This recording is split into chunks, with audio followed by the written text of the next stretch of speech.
Assalamualaikum warahmatullahi wabarakatuh. Selamat pagi Bapak Ibu guru hebat. Alhamdulillah pada hari ini, hari Senin tanggal 18 Mei 2020, kita dapat bertemu kembali pada kegiatan Diklat Online IPA yang diselenggarakan oleh MGMP IPA Kabupaten Ciamis, yaitu pada hari terakhir, hari ke-6. Insya Allah pada hari ini yang akan menjadi petugas, hostnya saya sendiri, moderator, Ibu Lindin Herlina. Mungkin kalau di jadwal sebelumnya Ibu Lina Merliana karena berhalangan hadir, diganti hostnya, moderatornya adalah oleh Ibu Lindin Herlina. Dan narasumbernya adalah Bapak Yadi Suryadi. Mungkin nanti topiknya seperti yang sudah disampaikan di jadwal, mungkin akan disampaikan kembali oleh moderator. Waktu dan kesempatan saya serahkan kepada moderator Ibu Lindin Herlina. Mangga, Bu. Ya, terima kasih Pak Rahmat Upaya. Baik, Assalamualaikum warahmatullahi wabarakatuh. Waalaikumsalam warahmatullahi wabarakatuh. Masih semangat ya Bapak Ibu untuk mengikuti Diklat Online. Hari ini hari ke-6. Mungkin untuk pemaparan materi adalah hari terakhir kegiatan Diklat Online yang diselenggarakan oleh MGMP IPA Kabupaten Ciamis. Pada hari ini materi yang akan kita terima dari Bapak narasumber yaitu analisis dan penyusunan soal pilihan ganda berbasis kompetensi ilmiah. Pada hari ini narasumber adalah Bapak Yadi Suryadi. Sudah ada di antara kita semua ya. Sudah siap stamina prima ya Bapak? Siap. Iya. Hari ini kita bertepatan dengan hari ke-25 Ramadan. Beberapa hari lagi, 4 hari lagi kita lebaran. Akan saya sampaikan dulu biodata dari Bapak narasumber supaya kita lebih kenal ya. Karena katanya tak kenal maka tak sayang. Baik, supaya Pak Yadi ini lebih disayang sama peserta. Nama Yadi Suryadi, SPD MPD. Beliau bertugas di SMPN 3 Panawangan di Jalan Raya Ciamis Cirebon, kilometer 40, Gardu Jaya, Kecamatan Panawangan, Kabupaten Ciamis, Jawa Barat. Alamat rumah beliau tinggal tidak kedengaran. Oh, gitu. Baik, Bu. Saya perbaiki. Halo? Alamat rumah di Dusun Sukamukti, Kurang jelas. RT 001, RW 013, Desa Medang Layang, Kecamatan Panumbangan, Kabupaten Ciamis. Pak Yadi ini lahir di Ciamis tanggal 26 Mei 1981. Pendidikan yang beliau tempuh, beliau lulus tahun 2005 dari Sarjana Pendidikan jurusan Pendidikan Fisika Universitas Pendidikan Indonesia ya atau UPI, kemudian S2-nya juga di kampus yang sama, Magister Pendidikan dengan program studi Pendidikan IPA konsentrasi Fisika yang lulus pada tahun 2016. Pengalaman mengajar beliau dari 2006 sampai sekarang menjadi guru IPA di SMP 3 Panawangan, Kabupaten Ciamis. Sebelumnya dari tahun 2005 sampai 2006 beliau mengajar di SMA Laboratorium atau Percontohan UPI Bandung. Ya, 1 tahun 2005, 2006 sampai sekarang di SMP 3 Panawangan. Pengalaman profesional. Beliau mengikuti berbagai pelatihan dan diklat. Di antaranya yang terbaru 2020 beliau mengikuti pelatihan penyusunan soal ujian daring dari LP 3TK KPTK Kemdikbud Republik Indonesia. Kemudian masih di tahun yang sama, diklat daring masif dan terbuka yang disingkat dengan DIDAMBA, Angkatan 2 tahap 1, berkaitan dengan analisis dan penulisan soal pilihan ganda berbasis kompetensi ilmiah, P4TK IPA, Kemdikbud Republik Indonesia. Kemudian pada tahun 2017 sampai 2019, beliau aktif sebagai penulis soal nasional mata pelajaran IPA, Pusat Penilaian Pendidikan atau Puspendik, Balitbang Kemdikbud Republik Indonesia. 2017 sampai 2018 sebagai penelaah dan perevisi soal nasional Pusat Penilaian Pendidikan Puspendik Balitbang Kemdikbud Republik Indonesia. Kemudian 2016 sampai 2018 menjadi narasumber nasional program guru pembelajar dan PKB yang diselenggarakan Kemdikbud Republik Indonesia. Kemudian tahun 2017 sebagai penulis soal nasional Pusat Penilaian Pendidikan Puspendik Balitbang Kemdikbud Republik Indonesia. 2016 sebagai fasilitator pembekalan instruktur nasional atau sebagai mentor guru pembelajar mata pelajaran IPA. Berikutnya tahun 2014 sampai 2015 latihan persiapan tes PISA Kemdikbud Republik Indonesia. Untuk publikasi, Pak Yadi juga aktif menulis. Pada tahun 2016, beliau menulis tentang penerapan pembelajaran aktif learning dengan demonstrasi interaktif untuk meningkatkan penguasaan konsep dan keterampilan berkomunikasi siswa SMP pada pokok bahasan gerak. Ini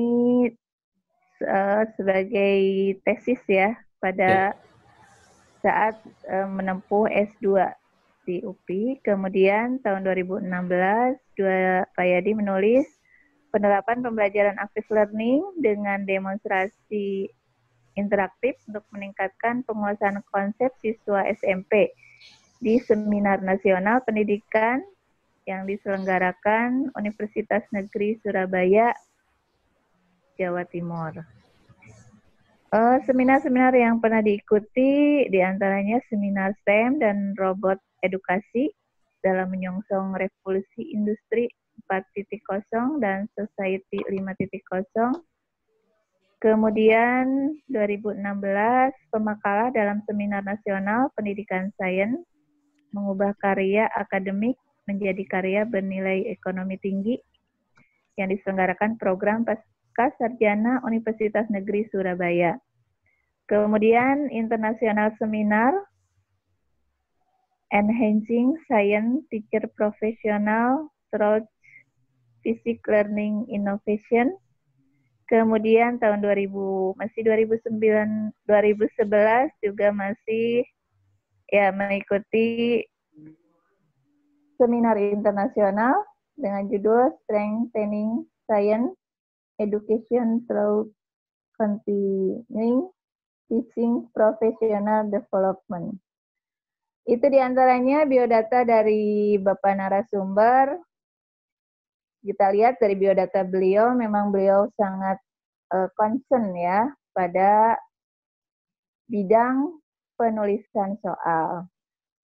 Jadi tidak akan rugi kita hari ini mendengarkan atau menyimak materi yang akan disampaikan oleh Pak Yadi. Baik, kita langsung saja, materi akan segera disampaikan kepada Bapak narasumber, waktu dan tempat disediakan. Silakan Pak. Baik, terima kasih Bu Lindin sama Pak Rahmat yang telah memberikan saya kesempatan pada pagi hari menjelang siang ini untuk bisa sedikit sharing bersama Ibu dan Bapak semua dalam program Diklat Online Guru IPA yang diselenggarakan oleh MGMP IPA Kabupaten Ciamis yang direkomendasikan oleh Dinas Pendidikan Kabupaten Ciamis. Saya sangat senang dan bergembira pada hari ini bisa bertemu dengan Ibu dan Bapak guru hebat semua, ya, yang setiap hari saya ikuti perkembangannya, itu kehadirannya sangat luar biasa. Saya menghitung iseng-iseng itu setiap hari tidak kurang dari 95% Ibu dan Bapak Guru hebat ini bisa mengikuti kegiatan kita, walaupun tidak bisa bertatap muka secara fisik langsung, tapi kita bisa bertatap muka secara virtual. Alhamdulillah, mudah-mudahan itu tidak mengurangi nilai ibadah kita dalam menuntut ilmu, dan mudah-mudahan kegiatan kita hari ini dicatat oleh Allah Subhanahu wa taala sebagai satu kegiatan ibadah yang bernilai tinggi. Amin. Ya Allah. Baik, terima kasih sekali lagi kepada rekan-rekan panitia dan ibu bapak guru yang bisa hadir pada kesempatan hari ini. Seperti yang sudah disampaikan oleh moderator, hari ini saya dipercaya untuk menyampaikan pengalaman sebenarnya ya, menyampaikan pengalaman tentang hasil mengikuti diklat dari Pem4TK IPA yang membahas tentang analisis dan penyusunan soal pilihan ganda berbasis kompetensi ilmiah. Nah, sebenarnya dasarnya ini adalah ilmu yang sudah kita kuasai bersama sebagai seorang guru, bahwa menyusun suatu instrumen tes itu adalah mutlak sebagai satu keharusan bagi kita untuk kita kuasai dan kita kembangkan. Jadi sebenarnya yang akan kita bahas bersama pada hari ini adalah sesuatu yang tidak asing lagi.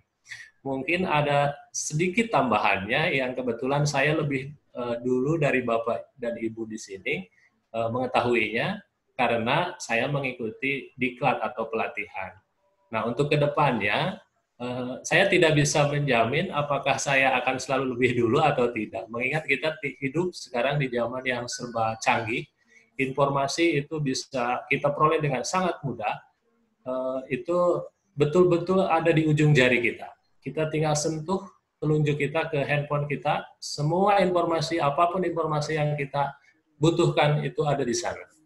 Jadi hari ini saya duduk di sini di hadapan Ibu dan Bapak, bisa menyampaikan sedikit tambahan pengalaman yang saya alami. Besok mungkin saya yang duduk sebagai peserta, dan Bapak Ibu yang menyampaikan ilmu-ilmu baru kepada dunia, tidak hanya kepada saya. Oleh karena itu, konsep narasumber itu di zaman sekarang itu terus berubah. Jadi saya narasumber sekarang, besok belum tentu. Ibu Bapak di sekarang peserta, besok bisa jadi narasumber. Jadi kita semua berkesempatan untuk berkembang, untuk maju, selama kita ada semangat dan kemauan untuk maju. Gitu. Dan saya lihat di forum ini, Ibu dan Bapak Guru memiliki modal itu semua. Jadi saya berharap ke depannya kita bisa lebih maju lagi.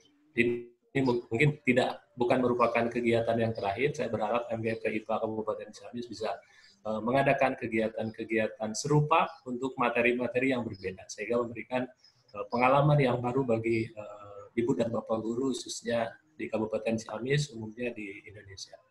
Saya juga tak lupa ingin menyapa dulu Ibu dan Bapak Guru semua ya, yang berasal dari luar Kabupaten Ciamis ya.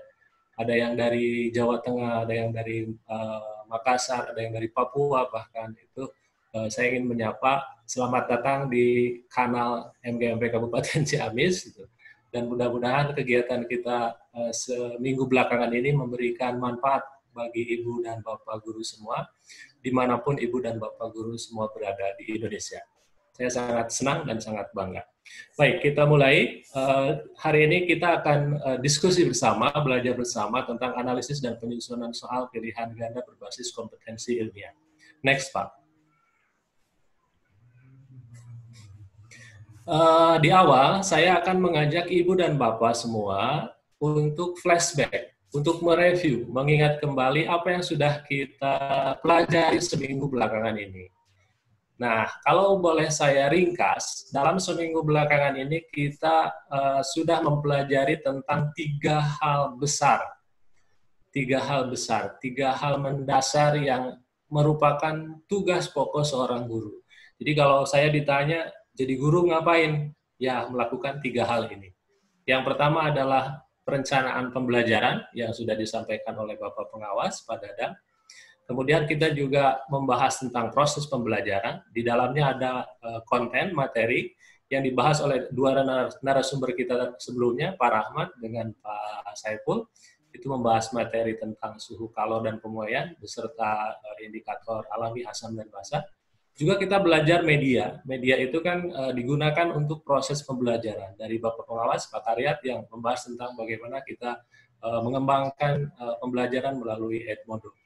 Nah, jadi di proses pembelajaran ini, setidaknya kita harus memiliki 3 hal. Dan 3 hal ini sudah kita penuhi. Kita sudah belajar konten atau materi, kita sudah belajar media, kita juga berinteraksi setiap hari. Dan di perencanaan juga kita sudah mempelajari setidaknya 3 hal. Di RPP kita setidaknya harus ada 3 hal. Ada tujuan, ada langkah-langkah pembelajaran, dan ada penilaian hasil belajar. Dan penilaian hasil belajar ini kalau Bapak Ibu perhatikan, itu sudah muncul sejak perencanaan pembelajaran. Artinya apa? Artinya bahwa penilaian itu harus direncanakan. Penilaian itu tidak bisa besok ulangan, sekarang membuat soal, tidak bisa gitu, idealnya. Tapi harus direncanakan, harus terencana, sistematis sejak pembuatan RPP. Dan Alhamdulillah kita sampai pada kesempatan hari ini, kita akan fokus pada penilaian pembelajaran atau evaluasi pembelajaran. Yang mana prosesnya sebenarnya tidak di akhir, prosesnya sebenarnya sudah dimulai sejak kita membuat RPP, sejak kita membuat perencanaan pembelajaran. Jadi sebenarnya konsep evaluasi itu tidak selalu di akhir, tapi di setiap langkah pendidikan, di setiap langkah pembelajaran, mulai perencanaan, mulai proses, itu kita nilai. Untuk apa? Untuk mengetahui perkembangannya. RPP yang kita buat, kita nilai. Apakah sudah sesuai dengan aturan yang berlaku, apakah sudah sesuai dengan teori pendidikan, dan sebagainya. Apalagi proses pembelajaran, itu harus kita selalu pantau, harus selalu kita nilai. Apalagi juga di akhir pembelajaran. Jadi sebenarnya konsep penilaian itu adalah sesuatu yang sangat penting untuk kontrol, untuk mengontrol, mengendalikan apakah suatu kegiatan yang kita kerjakan, dalam hal ini adalah pembelajaran di kelas, sudah sesuai dengan tujuan atau tidak. Kesimpulannya bahwa evaluasi pembelajaran itu merupakan pusat data, basis data, yang bisa menggambarkan kualitas dari apa yang sudah kita lakukan dari pembelajaran. Ketika kita merencanakan, apakah perencanaan kita sudah benar? Ketika melaksanakan proses pembelajaran, apakah proses pembelajarannya sudah benar? Jadi itu adalah basis data. Ini biasanya berupa data. Data itu bisa kuantitatif, bisa kualitatif. Kalau yang kuantitatif bisa angka. Misalnya hasil belajar, proses belajar dikatakan berhasil kalau hasil belajar siswa dapat poin berapa, dapat nilai berapa. Itu kan berupa angka, kuantitatif. Bisa juga berupa kualitatif, seperti kita kalau menilai keterlaksanaan pembelajaran. Misalnya Bapak atau Ibu di sini menerapkan suatu model pembelajaran, misalkan discovery learning. Apakah tahap ini terlaksana, apakah tahap ini terlewat? Nah, itu bisa tergambar kalau kita melakukan evaluasi pembelajaran. Jadi kesimpulan akhirnya di slide yang pertama ini, pada kegiatan diklat kita kali ini adalah suatu pengalaman yang utuh. Gitu. Jadi dari mulai perencanaan, Bapak Ibu mengalami, mulai proses pembelajaran, sampai ke evaluasi, kita bahas di diklat ini. Walaupun tentu saja tidak secara terlalu luas, karena kita terbatas oleh waktu dan ruang juga. Jadi kita ambil yang pentingnya. Seperti dalam hari ini kita akan fokus pada yang diberi warna merah, yaitu penilaian hasil belajar. Ya, next Pak.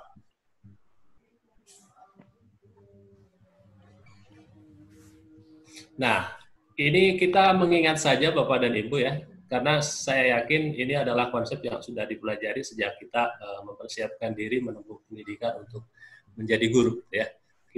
Saya hanya mengajak kita mengingat kembali untuk apa itu yang dimaksud dengan hasil belajar. Ini diagram ini mudah-mudahan mempermudah bahwa penilaian hasil belajar itu apa. Dari diagram ini kita bisa lihat bahwa penilaian hasil belajar itu sebenarnya adalah suatu proses pengumpulan, pengolahan informasi hasil belajar yang dilakukan oleh pendidik atau guru, bisa juga dilakukan oleh satuan pendidikan, bisa juga dilakukan oleh pemerintah, dengan menggunakan teknik, instrumen, dan sumber tertentu. Untuk apa? Untuk kita melihat perkembangan pembelajaran dan kita bisa menyimpulkan hasil belajar peserta didik. Itu penilaian hasil belajar. Next, Pak.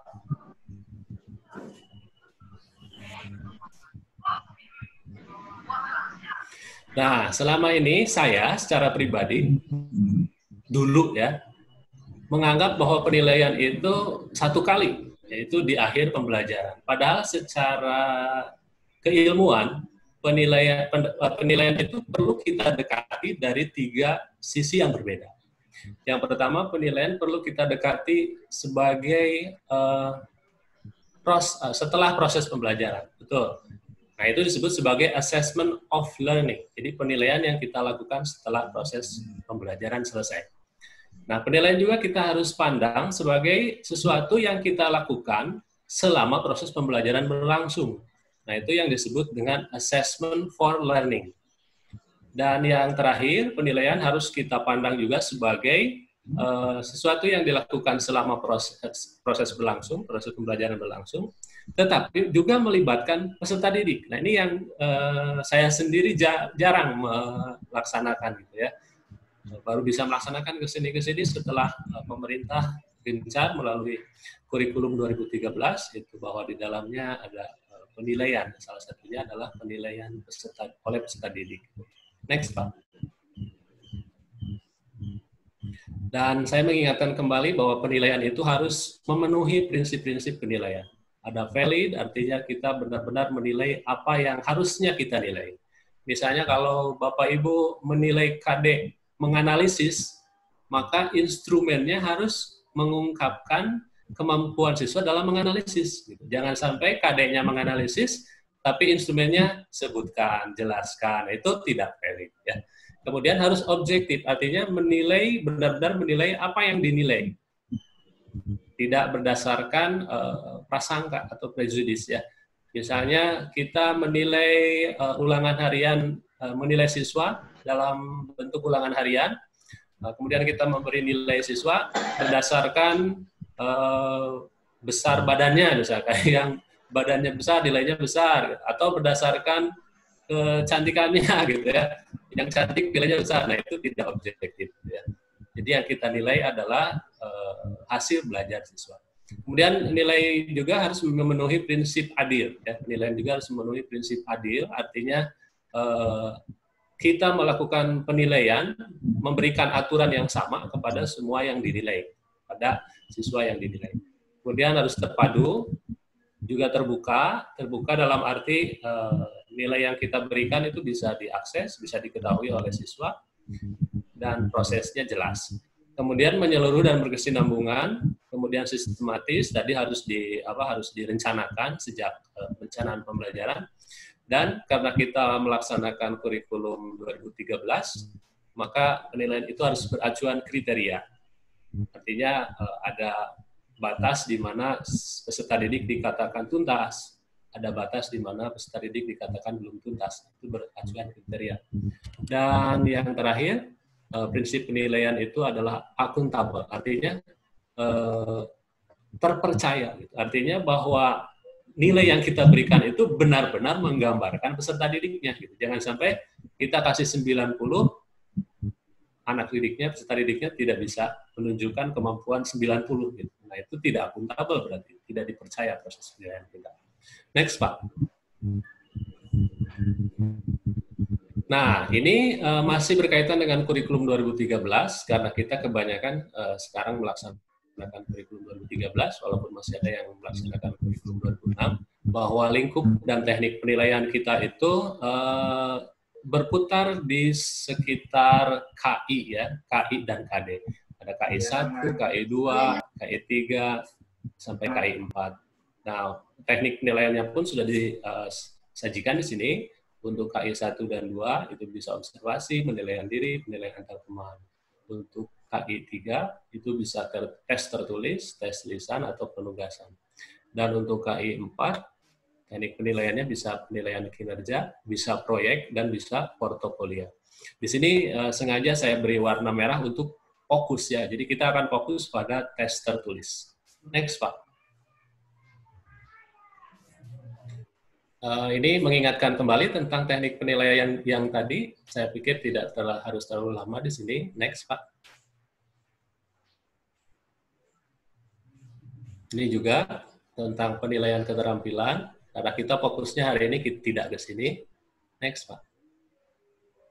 Nah ini, kita fokusnya hari ini ke penilaian pengetahuan, karena kita akan membuat soal pilihan ganda, ranahnya ada di sini. Jadi kita menilai, membuat soal pilihan ganda itu tujuannya di sini adalah untuk menilai pengetahuan, yang mana berada pada KI 3. Nah, KI 3 itu atau penilaian pengetahuan itu akan memiliki dua dimensi utama. Ada dimensi pengetahuan dan ada proses kognitif. Nah, dua hal ini, dua aspek ini harus kita pandang menjadi 4 bagian yang tidak bisa terpisahkan dari proses penilaian pengetahuan, ya, di mana kita akan kemungkinan bisa menilai penilaian pengetahuan yang faktual, yang berupa fakta, ya, apa, siapa, di mana, kapan, itu fakta. Jadi kebenarannya sudah terbukti, jadi tidak bisa dibantah, itu faktual, fakta. Kemudian konseptual itu membahas tentang hubungan antara fakta-fakta tadi, ya. Kenapa pada tanggal segini si Anu melaksanakan ini? Mengapa si Anu begitu? Nah, itu konsep, ya. Kemudian prosedural, bagaimana ya cara melakukan sesuatu, itu prosedural. Kemudian metakognitif itu adalah berpikir tentang berpikir. Berpikir tentang berpikir. Ini tingkatnya paling tinggi metakognitif. Jadi analisis gitu, analitik. Nah, jadi kalau kita lihat dari mulai sebelah kiri, faktual, konseptual, prosedural, metakognitif, ini sifatnya hierarkis. Artinya dari yang paling rendah, dari keterampilan berpikir yang paling rendah. Faktual, konseptual, prosedural, metakognitif. Next, Pak. Nah, tadi di awal dikatakan bahwa penilaian itu harus direncanakan. Nah, tentu tidak hanya direncanakan, tapi juga nanti dilaksanakan penilaian itu. Hasil penilaiannya diolah dan dilaporkan. Gitu. Nah, biasanya kalau kita sebagai guru melaporkan biasanya kepada siswa yang paling sering, kemudian melaporkan kepada kepala sekolah, gitu.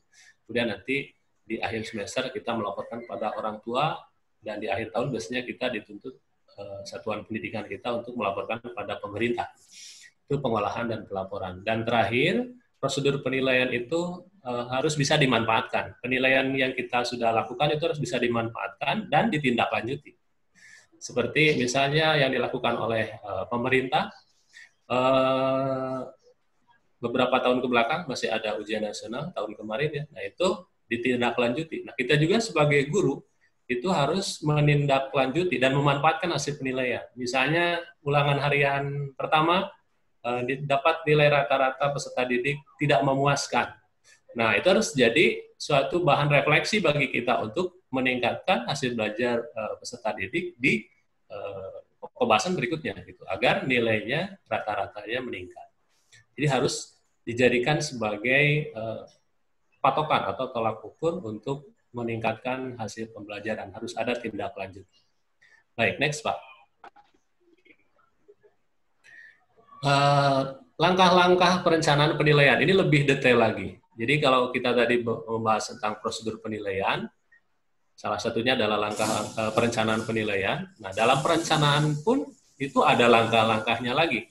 Jadi sebenarnya penilaian itu kalau kita mau laksanakan dengan benar, itu step-stepnya terperinci. Step-stepnya sangat jelas. Gitu. Yang pertama, kita harus membuat tujuan. Kita membuat penilaian itu untuk apa? Apakah untuk ulangan harian, apakah untuk UTS, untuk PTS, PAS, dan sebagainya. Kemudian juga yang dimaksud tujuan di sini, kita harus memperhatikan tujuan pembelajarannya, gitu. Jadi selain tesnya untuk apa, juga kita harus menjelaskan, harus menentukan untuk apa tujuan pembelajaran yang akan dinilai ini. Gitu. Nah, berikutnya setelah menetapkan tujuan adalah menentukan bentuk penilaian. Apakah mau ulangan harian, mau pengamatan, penugasan, atau bentuk yang lain. Kemudian langkah berikutnya masih di perencanaan adalah memilih teknik penilaian. Ini bisa tes tertulis, bisa tes lisan, bisa penugasan. Dan baru setelah kita melewati 3 tahap di perencanaan, masih di perencanaan, tahap terakhir adalah mengembangkan instrumen tes. Nah, ini yang akan menjadi fokus kita hari ini. Kita akan belajar bagaimana mengembangkan instrumen tes yang berupa pilihan ganda. Dan ternyata mengembangkan instrumen tes juga ada langkah-langkahnya lagi, yang lebih detail lagi. Di mana langkah-langkahnya adalah memeriksa KD, kemudian menentukan KD dan indikator, menentukan tujuan, menyusun kisi-kisi, baru menulis soal, kemudian menentukan kunci jawaban dan skor, terus harus ditelaah dan direvisi instrumen yang sudah kita buat atau sudah kita kembangkan. Next, Pak.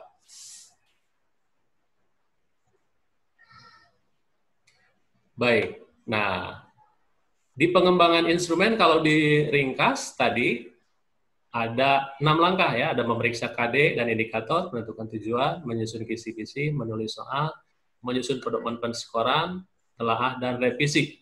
Nah, yang akan kita jadikan fokus adalah yang diberi warna merah, yaitu yang menulis soal.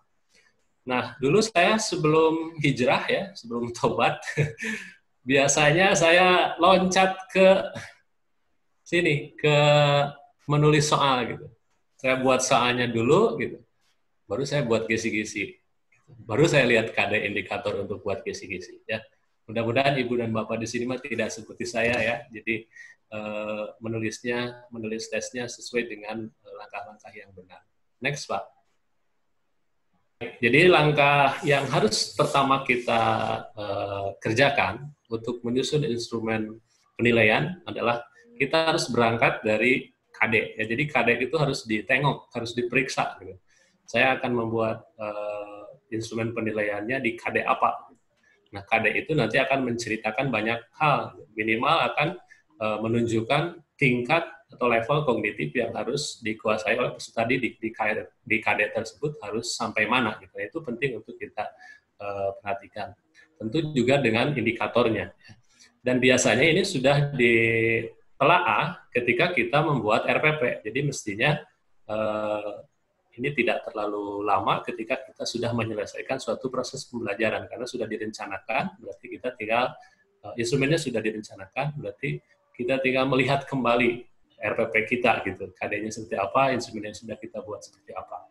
Tapi seandainya belum, maka inilah yang harus mula-mula kita lakukan.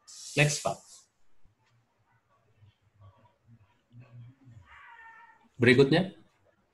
Nah, tujuan ini tadi kita sudah bahas, apakah untuk mengetahui capaian pembelajaran atau untuk mempelajari proses pembelajaran, atau apakah untuk penilaian ulangan harian, penilaian harian, PTS, PAS, dan sebagainya. Next, Pak.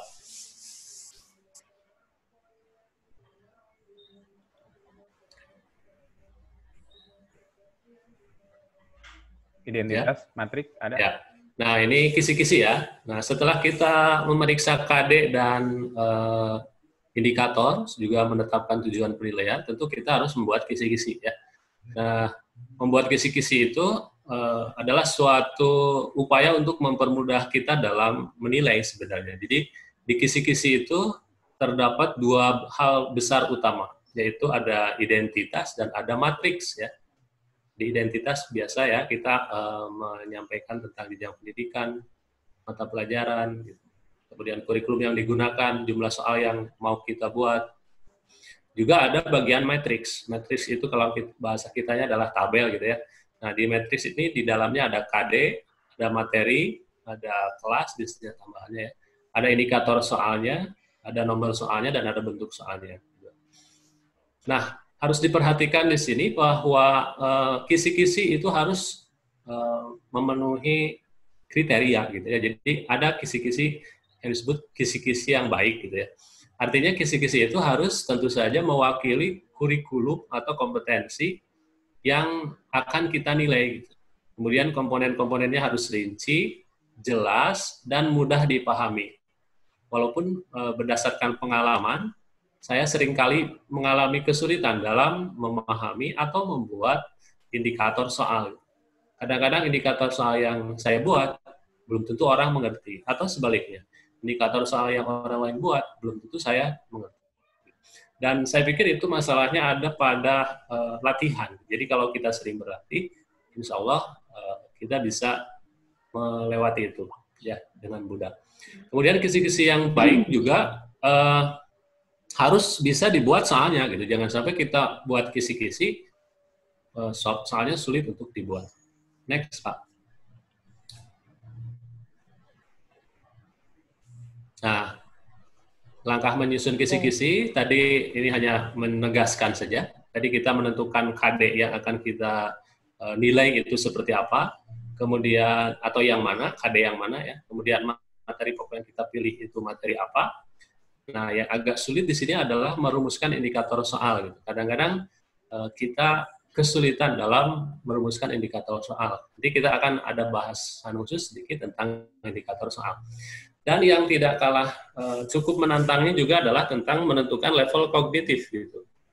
Karena ini bukan hal yang mudah memang gitu. Jadi ketika KD-nya menuntut untuk menganalisis gitu, maka tidak jarang gitu kita kesulitan ini level kognitifnya apa gitu. Karena KD itu buatan para ahli, kadang-kadang kita salah menafsirkan gitu. Yang harusnya KD itu menganalisis, kita anggap menerapkan. Sehingga level kognitifnya turun. Itu kan tidak boleh.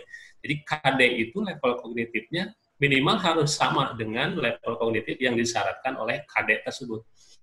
Kalau lebih boleh, misalnya KD-nya menganalisis. Kita ingin buat yang evaluasi. Nah, itu kan lebih. Nah, kalau lebih boleh. Yang tidak boleh itu yang kurang dari KD. KD-nya menganalisis, kita menentukan indikator soalnya yang atau level kognitifnya yang menjelaskan atau menerapkan, itu kan di bawah menganalisis. Nah, itu yang tidak boleh. Jadi pemerintah sudah mengamanatkan KD itu adalah batasan minimal. Makanya penting ketika kita membuat instrumen tes, cobalah ditengok dulu KD-nya. Gitu. Jangan sampai kita sudah capek-capek membuat instrumen tes, tidak sesuai dengan KD-nya. Nah, baru setelah kita telaah dari KD, materi pokok, indikator, level kognitif, baru kita selesai membuat kisi-kisi soal. Next, Pak. Nah, ini ada bahasan khusus ya tentang menentukan kompetensi dasar. Nah, kalau tujuan untuk bergantung tujuan tesnya, bergantung tujuan penilaiannya.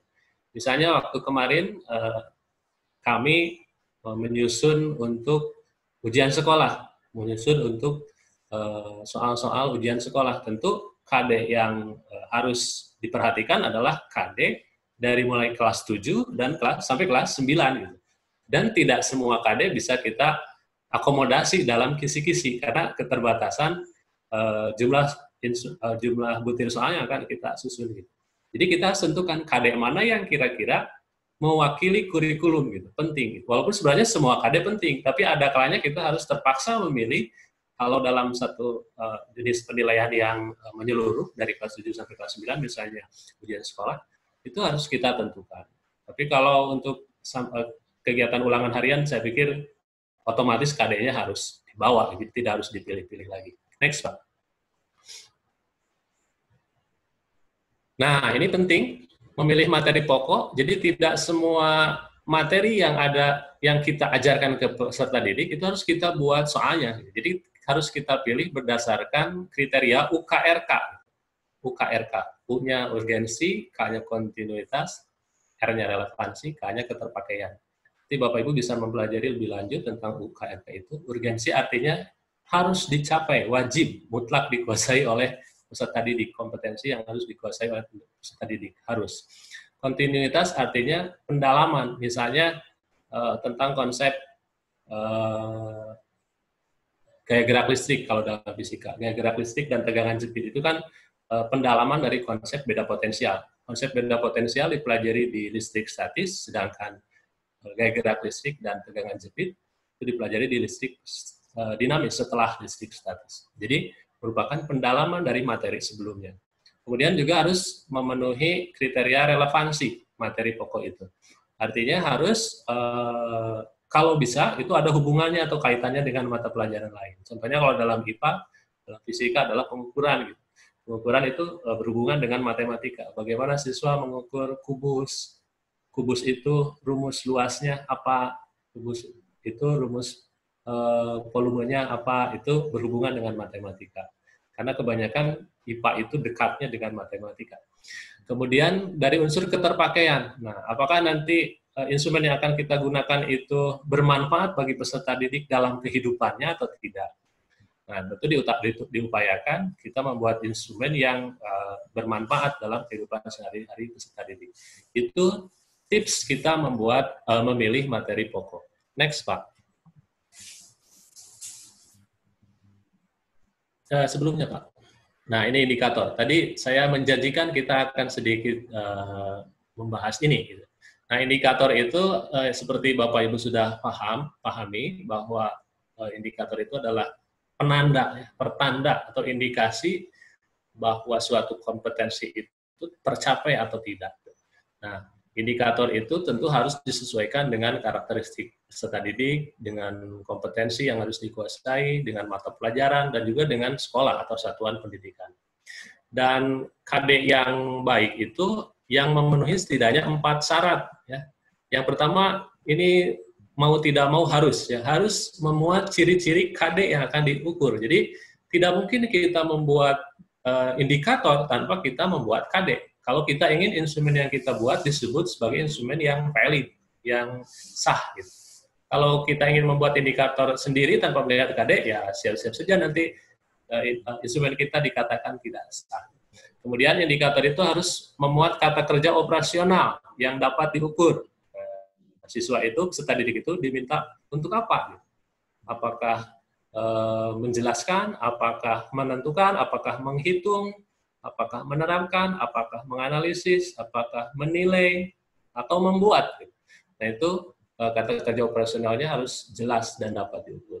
Kemudian harus berkaitan dengan materi atau bahan ajar yang dipilih. Jadi kalau Bapak Ibu membuat instrumen tes dalam misalnya listrik statis, maka bahan ajarnya di indikatornya tergambar bahwa itu adalah materi listrik statis. Misalnya peserta didik diberikan ilustrasi 2 buah muatan yang sama jenis, kemudian berinteraksi pada jarak tertentu, peserta didik diminta untuk menghitung besarnya gaya Coulomb. Ya, nah itu berhubungan dengan materinya. Jangan sampai materinya listrik statis, di indikatornya membahas tentang listrik dinamis. Nah, itu kan tidak berkaitan materinya, walaupun sebenarnya materinya berkaitan gitu. Tapi pembahasannya kan belum. Kalau kita membahas listrik statis, tapi di indikatornya listrik dinamis itu melampaui yang akan datang. Berikutnya harus dapat dibuat soalnya. Ya, dapat dibuat soalnya. Jadi kisi-kisi itu menggambarkan, mempermudah guru siapapun yang membacanya untuk membuat soalnya.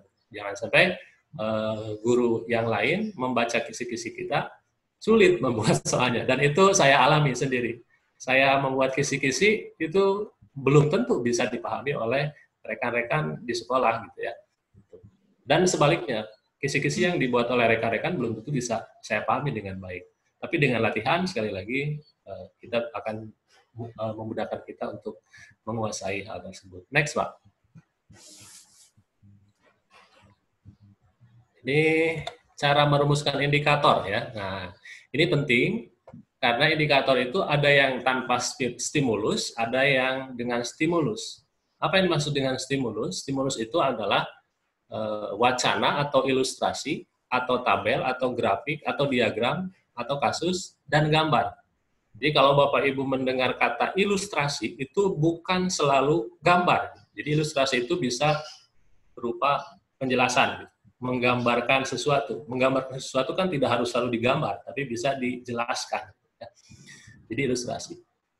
Kemudian wacana, bisa juga deskripsi, ya ilustrasi, deskripsi, wacana. Bisa tabel, grafik, dan sebagainya. Ada juga soal yang di indikatornya tidak ada stimulusnya. Misalnya peserta didik mampu menjelaskan pengertian reproduksi.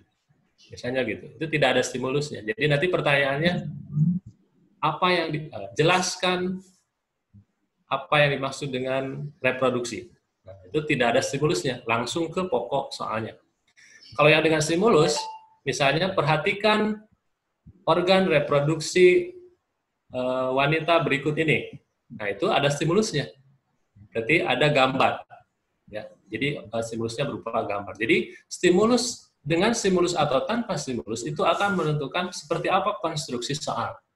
Itu pentingnya kita merumuskan stimulus dalam indikator. Ya, next Pak. Nah, ini juga sangat penting dan ini perlu latihan ya. Ini sangat menantang karena ini tidak mudah ya. Jadi kita harus menentukan level kognitif. Yang sudah kita pahami level kognitif itu yang dari Puspendik ada 3 ya, level 1, level 2, level 3. Di mana level tertingginya adalah level 3, yaitu penalaran yang termasuk ke dalam HOTS, yaitu mulai dari menganalisis, mengevaluasi, mengkreasi. Dan dalam kurikulum 2013 ini, pemerintah sedang menggalakkan ini. Jadi pemerintah mencoba memperbanyak porsi HOTS. Kemudian di bawahnya ada MOTS. Tadi HOTS itu Higher Order Thinking Skill, keterampilan berpikir tingkat tinggi. Kalau yang MOTS berarti yang Middle Order Thinking Skill, yang menengah. Kalau yang LOTS itu yang rendah, Lower Order Thinking Skill. Nah, kalau yang LOTS itu hanya mengingat, kalau MOTS itu memahami dan mengaplikasikan. Ya, di levelnya sudah jelas. Di sampingnya Bapak dan Ibu bisa lihat kata kerja yang sering digunakan pada tiap level itu apa, nanti bisa dipelajari kembali. Next, Pak.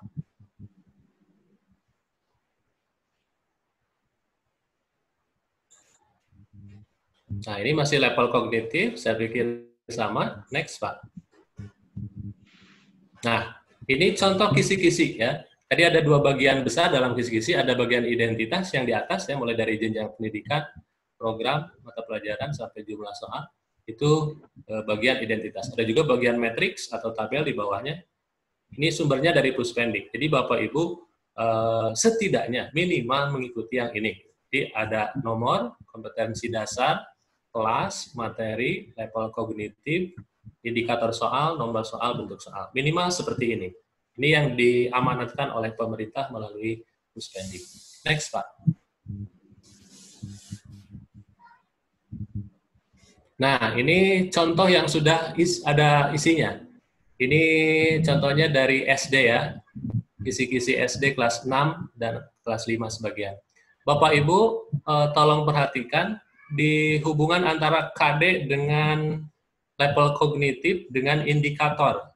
Saya ambil contoh perwakilannya dari L3 dulu yang paling bawah. Itu adalah KD-nya menganalisis hubungan antar komponen ekosistem dan jaring-jaring makanan di lingkungan sekitar. Nah, jadi diterjemahkan oleh kita sebagai guru, karena KD-nya menganalisis, kita tahu tadi di awal, menganalisis itu masuknya L3, maka level kognitifnya minimal harus sama L3. Tidak boleh jadi L2 atau L1 apalagi. Kalau lebih boleh, misalnya jadi tetap L3, tapi nanti tidak menganalisis, misalnya mengevaluasi, itu tetap L3, tapi tingkat lebih tinggi dari menganalisis, itu boleh. Yang tidak boleh itu yang kurang. Bagaimana dengan yang misalnya yang lebih? Nah, kalau yang lebih boleh. Misalnya contohnya yang KD nomor 2, 3.3, itu KD-nya menganalisis cara makhluk hidup menyesuaikan diri dengan lingkungan. Nah, itu Pak, kok level kognitifnya L1 gitu. Nah, ini bisa jadi begini Bapak Ibu, berdasarkan pengalaman saya, kadang-kadang satu KD itu memerlukan KD penunjang. Jadi indikator penunjang. Jadi indikator itu ada indikator kunci, ada indikator penunjang, ada indikator pengayaan. Nah, kadang-kadang untuk sampai pada indikator kunci, maka kita harus melewati dulu indikator penunjang. Jadi harus ada prasyaratnya dulu gitu. Jadi sebelum kita mencapai L3, kita harus mencapai L1 dan L2 dulu. Kadang-kadang ada KD yang seperti itu. Ini salah satu contohnya gitu. Jadi jangan heran kalau suatu ketika kita menemukan KD yang seperti ini. KD-nya menganalisis, tapi di level kognitifnya masih L1. Nah, ini belum tuntas. L1 nanti kita harus tingkatkan, tetap harus sampai ke L3 gitu. Jadi ini karena sebagai contoh tentu L3-nya tidak dimunculkan, yang dimunculkan L1-nya saja. Nah, ini sedikit tentang kisi-kisi. Sebenarnya ini bahasan yang luas juga, kalau kita bahas, kita perlu seharian juga membahas kisi-kisinya. Next, Pak. Nah, setelah membuat kisi-kisi, kita buat kartu soal. Seperti biasa ya. Kartu soal itu kalau kita manual, zaman sekarang capek gitu ya. ada juga biasanya kita menggunakan IT bisa ya. Next Pak. Nah, menulis soal ini saya kira sudah tidak asing lagi ya, bahwa soal itu harus tentu yang utama berdasarkan kisi-kisi dan kaidah penulisan soal, kemudian tidak menyinggung sara, sara itu suku, agama, ras, antar golongan. Jadi jangan sampai kita membuat soal menimbulkan perselisihan di antara kita. Kemudian soal tidak boleh bermuatan politik, pornografi, kekerasan, promosi instansi, dan produk komersial. Kadang-kadang dalam mata pelajaran IPA kita membuat soal yang mengangkat produk tertentu. Seperti kemarin di soal US, kami membuat soal yang mengangkat satu produk makanan untuk membahas zat aditifnya, bukan mereknya. Nah, tentu kita harus blok atau tutup mereknya. Jangan sampai kita dituduh untuk iklan atau bermuatan produk komersial. Kemudian penulis soal juga perlu pengetahuan tentang proses penjabaran kompetensi yang tadi ya. Jadi mulai dari kita menganalisis KD, ya, kemudian membuat indikator soal itu mutlak harus kita kuasai sebagai guru. Ini alurnya, bagaimana kita menulis soal ya, dimulai dari menyesuaikan indikator dengan kompetensi dasar, dengan materi, kemudian dimulai dari analisis kompetensi dasar, kemudian menentukan materi, menyusun indikator, baru menulis soal. Next, Pak. Ini bahasan setelah menyusun soal, jadi saya pikir tidak kita bahas mendalam di sini. Jadi setelah kita buat instrumennya, kita tentu harus menyusun pedoman perskorannya. Terus, next. Ini juga sama, masih pedoman perskoran untuk PG atau objektif. Next. Kemudian ini untuk uraian. Next. Telah juga ini kalau kita sudah selesai membuat soalnya, itu tidak boleh kita langsung pakai, jadi harus ditelaah dulu soal yang sudah kita buat. Next, Pak. Nah, ini. Jadi ketika kita menelaah soal yang sudah kita buat, kita harus lihat dari 3 faktor utama. Apakah soal kita sudah baik atau belum? Baik atau belumnya dilihat dari apa? Dari 3 hal, yaitu materi, konstruksi, dan bahasa. Materi, konstruksi, dan bahasa. Dari segi materi apa saja agar soal kita dikatakan baik, dari konstruksi apa saja agar soal kita dikatakan baik, dari bahasa apa saja agar soal kita dikatakan baik. Nanti kita akan bahas di dalam di bagian berikutnya. Next, Pak.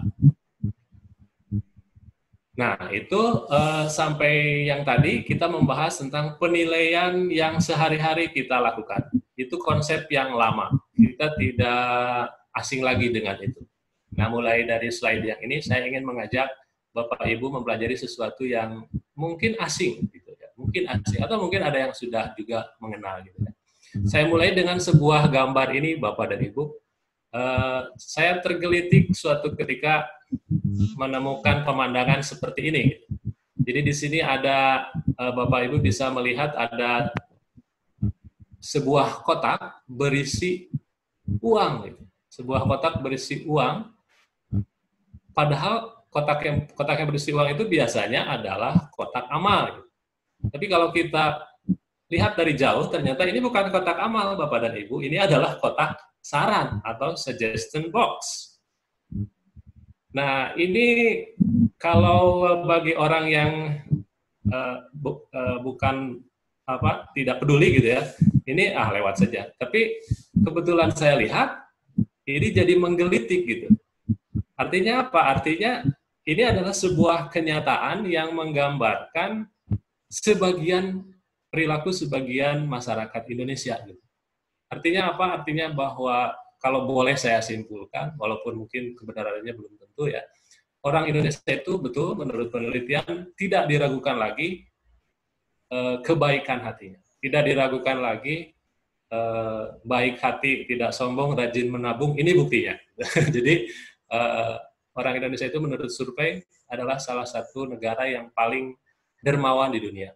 Ya, jadi orang rela memberikan hartanya walaupun sedang kekurangan. Itu orang Indonesia, ciri kita yang harus kita banggakan, harus kita kembangkan, lestarikan. Tetapi di sisi lain, ini membuka suatu kenyataan bahwa masyarakat kita itu darurat membaca. Masyarakat kita itu darurat membaca. Artinya kita mungkin tidak sempat atau tidak mau membaca bahwa ini sebenarnya adalah kotak saran, fungsinya untuk memberikan saran, bukan kotak amal gitu. Nah, jadi ini menggambarkan sedikit kepedulian kita sebagai seorang guru untuk memikirkan hal ini, bahwa kita itu harus mulai membiasakan peserta didik membaca untuk literasi. Next slide.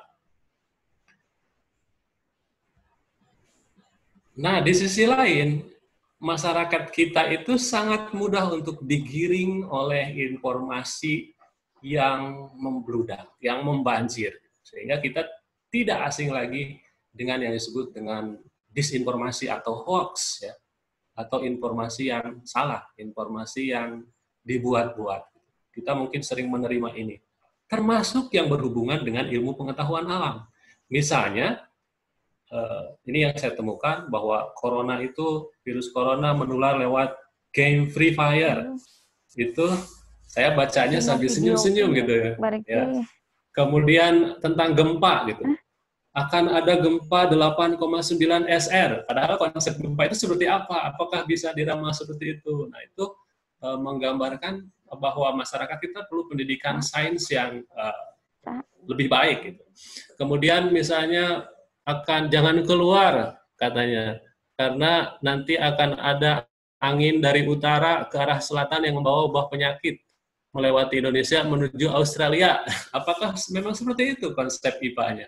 Itu harus menjadi concern kita, harus menjadi perhatian kita sebagai guru IPA. Gitu. Kalau saya sebagai guru IPA melihat ini prihatin gitu, apalagi menemukan siswa-siswa saya sendiri yang menyebarkan ini gitu. Itu merasa kalau disebut gagal tidak mau ya, gagal dalam mengajar. Tapi setidaknya memberikan suatu pemikiran, oh berarti saya harus lebih keras lagi mengajar IPA agar jangan sampai peserta didik salah konsep, sehingga mudah terbawa oleh hoax, oleh disinformasi. Dan ini bisa fatal akibatnya. Ya, contoh yang lain misalnya, bulan akan mengelilingi Ka'bah.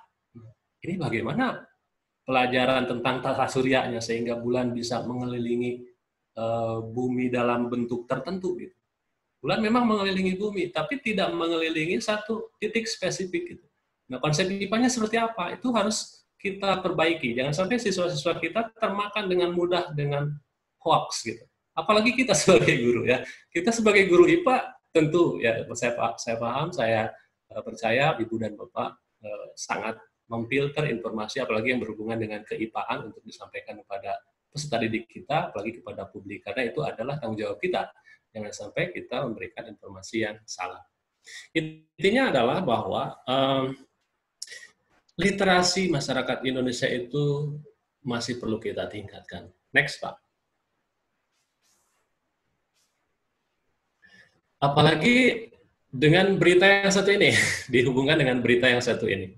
Ya, karena simbol penilaian literasi itu adalah PISA, jadi kita harus mengakui bahwa PISA itu adalah satu bentuk tes yang diakui oleh banyak negara di dunia untuk mengukur kemampuan peserta didik usia 15 tahun dalam 3 aspek membaca, matematika, dan sains atau IPA. Dan kalau Bapak Ibu lihat datanya, ini saya kutip dari penelitian seorang ahli di Kemdikbud, ternyata kalau Bapak Ibu perhatikan, itu kita berada pada peringkat yang tidak menggembirakan tiap tahun ya. Dalam 20 tahun terakhir kita tidak beranjak dari posisi di bawah 10 terbawah ya. Sementara dunia internasional itu terus berkembang. Tetangga kita Singapura di ASEAN itu teratas gitu. Padahal negaranya kecil, ada di dalam negara Indonesia kalau dikatakan secara kasar ya. Tapi kualitasnya tertinggi. Ya bisa dipahami memang karena kan kecil itu penduduknya terbatas, jadi kualitasnya bisa lebih baik gitu ya, dan berhubungan dengan sistem dan prasarana. Tapi kalau kita lihat ke negara tetangga kita yang lain, ke Vietnam itu dalam PISA itu jauh di atas kita, Ibu dan Bapak. Padahal karakteristik penduduknya mirip dengan kita. Nah, itu menjadi perhatian dari Kemdikbud. Kenapa bisa begini? Next, Pak. Pak, maaf sebentar ya, Pak. Ya, silakan, Bu. Saya mengingatkan waktu kita terbatas, tinggal 10 menit lagi kurang lebih, Pak. Siap. Saya akan berusaha cepat, Bu. Baik. Ya, takut Nah, secara teknis aplikasinya akan berhenti. Kemudian ada pertanyaan di chat, Pak. Siap. Baik, jadi cepatnya adalah bahwa kenyataan-kenyataan tadi akan mempengaruhi pemerintah kita untuk mengeluarkan kebijakan-kebijakan penting. Ini salah satunya. Kita sudah tahu UN itu dihapus, ya, kita diganti dengan asesmen kompetensi minimum, di mana AKM ini dilaksanakan pada tingkat yang berbeda dari sebelumnya, yaitu di kelas, kalau di SMP kelas 8 ya. Kemudian, nah ini pentingnya bahwa penilaian itu diamanatkan kepada satuan pendidikan gitu. Jadi kalau biasanya kelulusan itu ditentukan oleh pemerintah, maka sekarang satuan pendidikan yang memberikan amanat untuk menentukan kelulusan. Disinilah pentingnya kita sebagai guru untuk terampil membuat instrumen penilaian yang terstandar. Terstandarnya kemana? Next, Pak. Berikutnya. Nah, terstandarnya adalah ke sebelumnya, Pak. Ke KD, gitu. Ya, jadi kita harus tidak boleh lepas ke sini. Kalau kita lepas dari sini, tidak standar. Gitu, ya. Jadi harus ke KD dan ke kaidah penulisan soal. Kalau kita lihat di kelas 9 SMP misalnya, KD-nya 50% setidaknya itu mensyaratkan kompetensi tingkat tinggi. Maka kita harus buat instrumennya yang tingkat tinggi juga, gitu ya. Next, Pak. Instrumen yang tingkat tinggi itu adalah yang literasi ilmiah dan kompetensi ilmiah. Nah, literasi ilmiah itu maksudnya adalah kemampuan memahami dan mengevaluasi pengetahuan ilmiah secara kritis untuk mencapai suatu tujuan. Itu literasi ilmiah. Next, Pak. Nah, jadi ada hubungannya dengan konsep literasi dari PISA, karena tadi pemerintah dipengaruhi oleh kenyataan kita rendah di PISA. Gitu. Next, Pak. Nah, literasi ilmiah itu dipengaruhi oleh sikap dan juga dasar pengetahuan. Ini yang akan kita kembangkan. Jadi kita akan mengembangkan bagaimana literasi ilmiah siswa dalam pembelajaran kita. Berikutnya, Pak. Nah, pengetahuan itu ini hanya menambahkan saja sedikit keilmuannya, bahwa pengetahuan itu bisa berupa isi atau materi, bisa prosedural, bisa epistemik. Ya. Nanti Bapak Ibu bisa lihat di materinya saja. Kemudian konteks soal berbasis kompetensi itu bisa personal atau lingkupnya peserta didik, bisa lokal atau nasional, bisa global. Yang dibahasnya bisa kesehatan, penyakit, sumber daya alam, kualitas lingkungan, risiko bahaya, sains dan teknologi. Next, Pak. Next, Pak. Ya, saya pikir ini kita lewat, Bapak Ibu bisa baca sendiri. Berikutnya.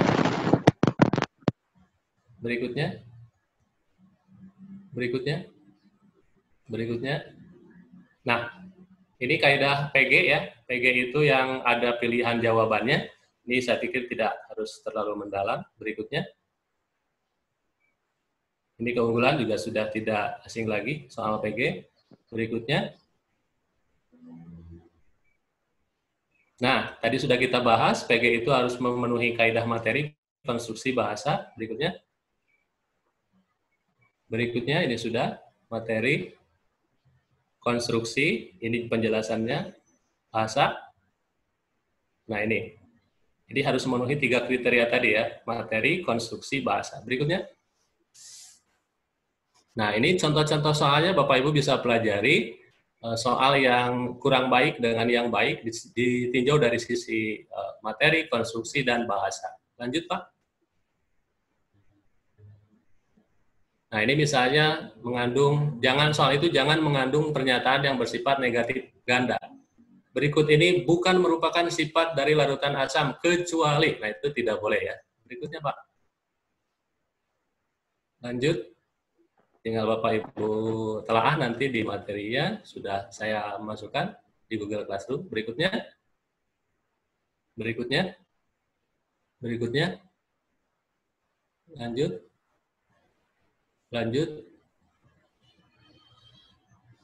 Lanjut saja, Pak.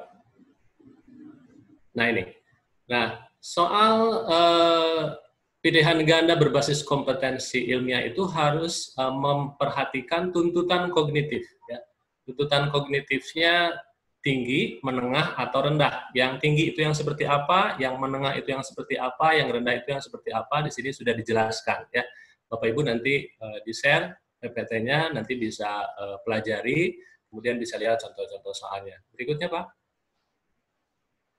Nah, ini ringkasan saja bahwa kalau kita ingin membuat soal berbasis kompetensi ilmiah, itu harus melihat 3 indikator. Jadi 3 indikator utamanya adalah menjelaskan fenomena secara ilmiah, Indikator kedua, mengevaluasi dan merancang penyelidikan ilmiah. Yang ketiga, menginterpretasi data dan bukti-bukti ilmiah. Itu 3 kompetensi dasar. Ini yang harus kita ingat ketika membuat soal PG berbasis kompetensi ilmiah. Dan harus kita perhatikan juga tadi konteksnya, ada personal, ada lokal atau nasional, ada global. Kemudian pengetahuannya tadi bisa isi atau materi, bisa prosedural, bisa epistemik. Dan tuntutan kognitifnya bisa rendah, bisa menengah, bisa tinggi. Next, Pak. Langkah-langkahnya tidak jauh berbeda untuk menyusun kisi-kisi. Ya. Nah, ini bentuknya contoh kisi-kisi PG berbasis kompetensi ilmiah. Hanya sedikit perbedaannya, tinggal Bapak Ibu perhatikan. Jadi di sini ada konteks dan juga ada tuntutan kognitif. Dan indikatornya adalah indikator kompetensi ilmiah yang 3 tadi. Nah, biasanya setelah kisi-kisi ada langsung soalnya. Nah, itu sedikit perbedaan tentang kisi-kisi soal PG. Next, Pak. Nah, ini contoh yang lain, bisa kita Bapak Ibu pelajari nanti.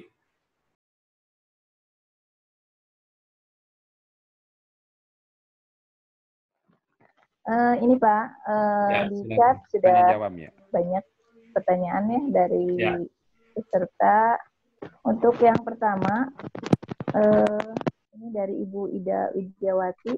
Dilihat dari kisi-kisi penyusunan soal, katanya tidak ada konteks. Tapi kalau di LK, kisi-kisi ada kolom konteks. Konteks seperti apa ya Pak? Iya. Ditampung dulu Pak, beberapa pertanyaan ditampung atau dulu, satu-satu? Ya. Ditampung saja dulu Bu, 3.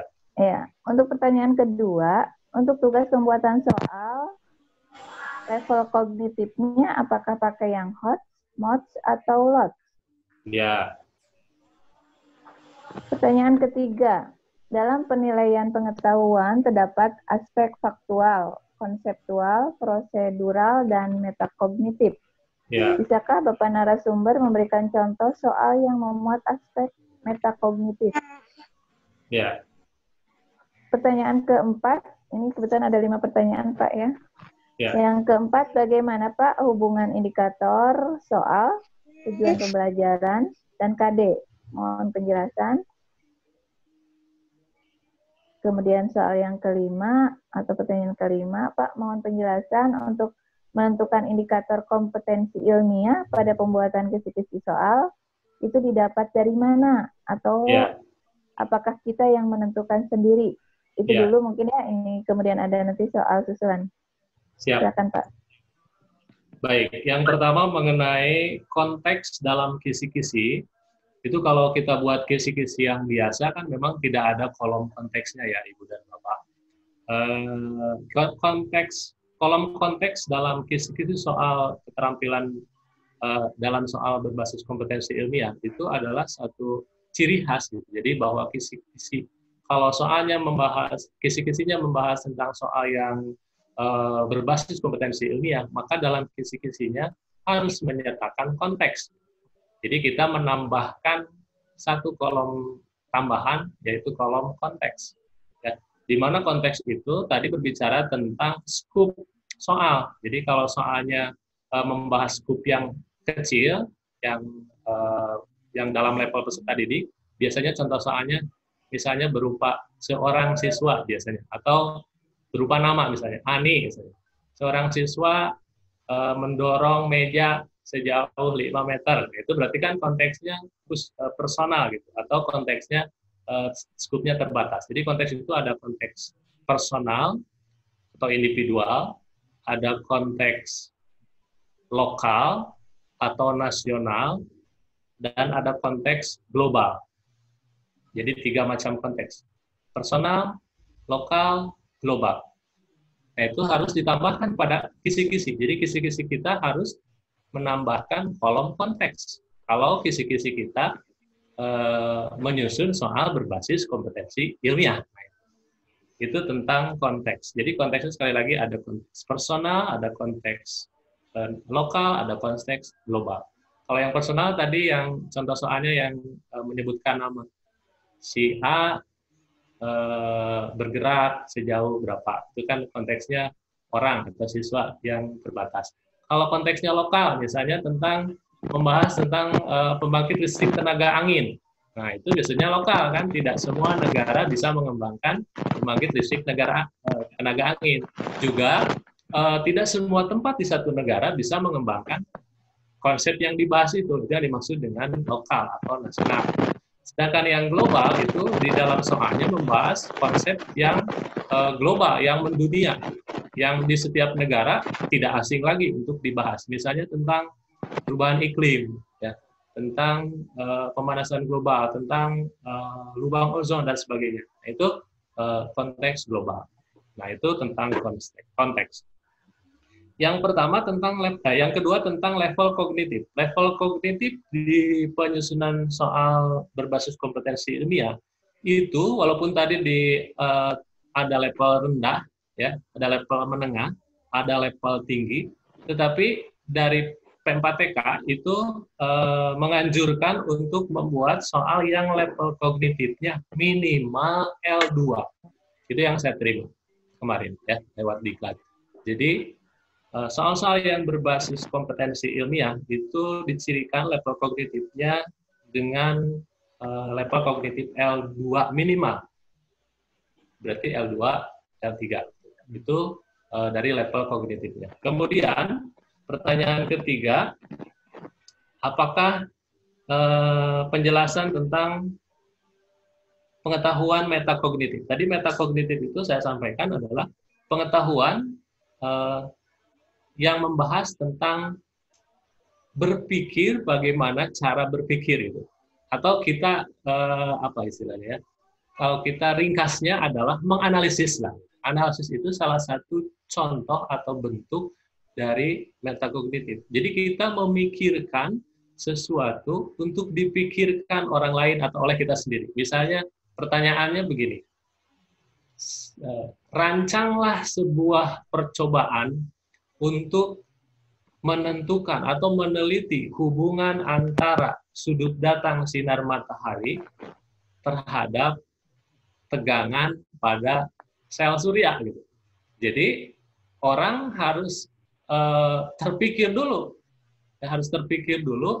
harus punya pengetahuan dasar dulu, sel surya itu apa, sudut datang sinar matahari itu apa, variabel yang mau diujikan apa, kemudian hasil yang diharapkan seperti apa, keterbatasan penelitiannya seperti apa yang harus diperhatikan, mana variabel yang harus tetap, mana variabel yang harus diubah. Jadi orang pemikirannya sudah mendalam dan luas. Itu yang dimaksud dengan metakognitif. Jadi kita memfasilitasi, kita sebagai guru harus bisa melatih dan memfasilitasi siswa kita untuk bisa berpikir tentang bagaimana dia berpikir. Sementara itu barangkali. Kemudian yang keempat, bagaimana hubungan antara indikator, tujuan, dan KD. Hubungannya ringkasnya adalah sangat erat. Hubungan antara indikator, tujuan, dan KD hubungannya sangat erat. Artinya, kita bisa membuat indikator karena ada KD. Jadi kalau kita ingin membuat indikator, kita harus lihat KD-nya. Jadi KD itu adalah titik tolak, titik awal kita menentukan indikator dan tujuan pembelajarannya. Jadi kalau boleh disusun, dirunut, itu ada KD, kemudian ada indikator pembelajaran, nanti ada indikator soal. Nah, indikator pembelajaran itu bisa dikatakan sebagai tujuan pembelajaran, bisa dijabarkan ke dalam tujuan pembelajaran, itu indikator pembelajaran. Dan ada indikator soal gitu. Jadi kita harus bedakan antara indikator pembelajaran dengan indikator soal. Gitu. Jangan sampai dua konsep itu kacau. Gitu. Jadi kalau kita mau menilai suatu KD, pertama kita lihat KD-nya. Yang kemudian setelah melihat KD yang akan kita nilai, kita jabarkan indikator pencapaian KD-nya yang kita kenal dengan IPK, ya. Indikator pencapaian kompetensi. IPK itu ada 3 macam. Ada IPK kunci. IPK kunci itu yang mutlak harus kita nilai gitu, untuk menyebutkan bahwa KD itu terpakai, gitu ya, disebut IPK kunci. Ada juga IPK penunjang. IPK penunjang itu adalah IPK yang menjadi prasyarat agar IPK kunci tercapai. Dan IPK yang ketiga adalah IPK pengayaan. Jadi setelah yang IPK kunci tercapai, kita mau nggak memberikan IPK pengayaan? Itu sifatnya tidak wajib, ya. Boleh iya, boleh tidak. Tapi kalau IPK kunci itu harus, IPK penunjang itu harus biasanya.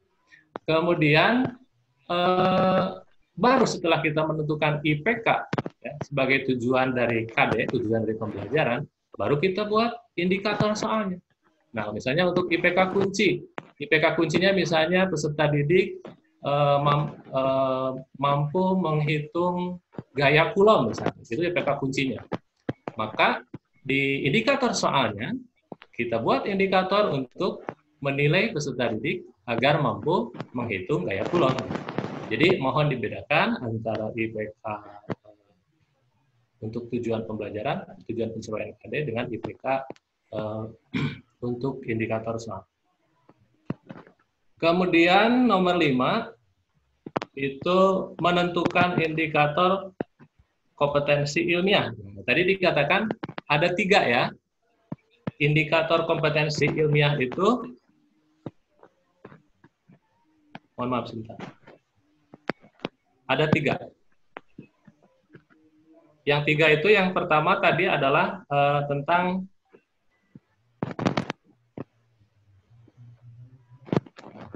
bagaimana siswa bisa menjelaskan fenomena secara ilmiah. Itu 3 indikatornya ya, Ibu dan Bapak. Jadi indikatornya adalah menjelaskan fenomena secara ilmiah, kemudian mengevaluasi dan merancang penyelidikan ilmiah, menginterpretasi data dan bukti ilmiah. Tadi menjelaskan fenomena ilmiah itu artinya mampu mengenali, memaparkan, dan mengevaluasi hal-hal terkait fenomena alam dan teknologi. Itu menjelaskan fenomena secara ilmiah. Nah, ini dijabarkan lagi menjadi bentuk-bentuk keterampilan yang lebih spesifik. Jadi yang dimaksud dengan siswa mampu menjelaskan fenomena secara ilmiah adalah yang mengingat atau menyebutkan dan menerapkan pengetahuan ilmiah secara tepat, mengidentifikasi, menggunakan, dan membuat model-model dan tampilan ilmiah, membuat dan menetapkan prediksi dengan tepat, mengajukan penjelasan hipotesis, dan menerangkan implikasi potensial dari pengetahuan sains bagi masyarakat. Itu baru satu indikator, yaitu indikator menjelaskan fenomena secara ilmiah. Indikator kedua, Pak. Nah, ini indikator kedua, mengevaluasi dan merancang penyelidikan ilmiah, artinya mampu menguraikan dan memberikan penilaian terhadap suatu penyelidikan ilmiah dan mengajukan cara-cara untuk menjawab pertanyaan secara ilmiah. Nah, ini ada bentuk keterampilan yang lebih spesifiknya lagi. Jadi siswa harus dapat mengidentifikasi pertanyaan yang diselidiki dalam suatu kajian ilmiah, membedakan pertanyaan yang dapat dan tidak dapat diselidiki secara ilmiah, mengajukan cara untuk mengeksplorasi pertanyaan yang diberikan secara ilmiah, kemudian mengevaluasi cara untuk menguraikan dan mengevaluasi bagaimana ilmuwan meyakini reliabilitas data serta objektivitas dan kemungkinan generalisasi dari suatu penjelasan. Dan indikator yang ketiga yaitu adalah yang ketiga, Pak, punten, menginterpretasi data dan bukti secara ilmiah. Itu artinya menganalisis dan mengevaluasi data, klaim, dan argumen dalam beragam bentuk representasi dan membuat kesimpulan ilmiah yang tepat. Seperti biasa, bentuk keterampilannya lebih spesifik lagi. Nah, yang dimaksud dengan menginterpretasi data dan bukti secara ilmiah, itu peserta didik harus bisa mengubah data dari satu bentuk presentasi ke bentuk yang lainnya, menganalisis dan menginterpretasi data dan memberikan kesimpulan yang tepat, membedakan antara argumen berbasis bukti ilmiah dan yang berbasis pertimbangan-pertimbangan lainnya, serta bisa mengevaluasi argumen dan bukti-bukti ilmiah dari berbagai sumber yang diperoleh. Nah, itu 3 indikator utama dalam kita menyusun soal berbasis kompetensi ilmiah. Ini yang tidak boleh hilang sebagai ciri dari soal pilihan ganda berbasis kompetensi ilmiah. Nanti akan lebih jelas kalau kita lihat soal-soalnya, contoh soalnya, yang mana yang menginterpretasi data, yang mana yang menjelaskan fenomena ilmiah, itu sudah ada di slide di presentasi ini. Nanti bisa Bapak Ibu pelajari atau nanti ditanyakan. Demikian untuk sementara dari saya menjawab ke 5 pertanyaan yang ditanyakan. Saya kembalikan ke satu pertanyaan Pak di ya, silakan. Ya, silakan. Saya bacakan. Ini dari Ibu Atin Kartini. Saya memohon Pak di LKTES kedua kan ada 20 soal. Bagaimana kalau diberi contoh jawaban? Misal yang nomor 1. Terima kasih. Baik. Untuk pengerjaan analisis ya, pengerjaan analisis soal yang 20 itu, langkah-langkahnya sudah saya sampaikan. Pertama, jadi Ibu tinggal buka soalnya dulu ya. Ibu buka soalnya dulu, kemudian Ibu perhatikan soalnya, kemudian buka file Excel-nya. Di file Excel itu ada kriteria-kriteria yang dinilai dari soal, yang dilihat dari soal. Sebentar saya buka dulu filenya.